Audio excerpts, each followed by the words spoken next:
నిన్న మన ఏదైతే రాష్ట్ర ప్రభుత్వం బీసీల పక్షాన బీసీలకు అండగా ఉంటామని చెప్పేసి సుదీర్ఘంగా గత 40 సంవత్సరాల నుంచి ఆర్ కృష్ణ అన్న గారి యొక్క పోరాటం వల్ల ఈరోజు 42% బీసీలకు రిజర్వేషన్ మేము కల్పిస్తామని చెప్పడం బీసీ విద్యార్థి పక్షాన బీసీ సంక్షేమ పక్షంగా మేము ఆహ్వానిస్తున్నాం.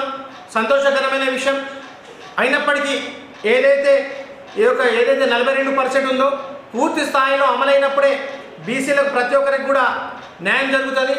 ఏదైతే స్థానిక సంస్థ ఎన్నికల్లో 42% రిజర్వేషన్ ద్వారా ప్రతి ఒక్క ఏదైతే కార్పొరేట్ ఎలక్షన్ అయితేనేమి, అదేవిధంగా జెడ్పీటీసీ, సర్పంచ్, ఎంపీటీసీ ఎలక్షన్లలో అత్యధికంగా బీసీలు గెలిచినప్పుడే, మనం రాజ్యాధికారం సాధించినప్పుడే ప్రతి ఒక్క బీసీకి మన న్యాయం జరుగుతుంది.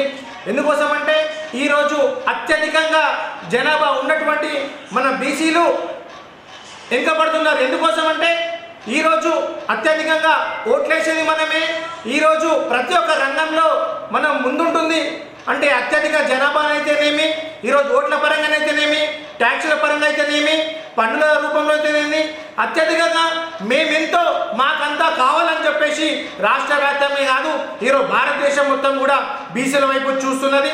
ఈ యొక్క అవకాశాన్ని ప్రతి ఒక్క బీసీలు దీన్ని సద్వినియోగం చేసుకొని రాబోయే ఎన్నికల్లో మనము ప్రతి ఒక్క బీసీ ముద్దు బిడ్డలను గెలిపించినప్పుడే, బీసీలు రాజ్యాధికారం సాధించినప్పుడే ప్రతి ఒక్క బీసీకి న్యాయం జరుగుతుందని చెప్పేసి తెలియజేస్తూ, ఏదైతే 42% రిజర్వేషన్ని పూర్తి స్థాయిలో అమలు చేసి బీసీలకు ఆదుకోవాలని చెప్పేసి జాతీయ బీసీ విద్యార్థి సంఘం తరఫున తెలియజేస్తున్నాం. జై బీసీ.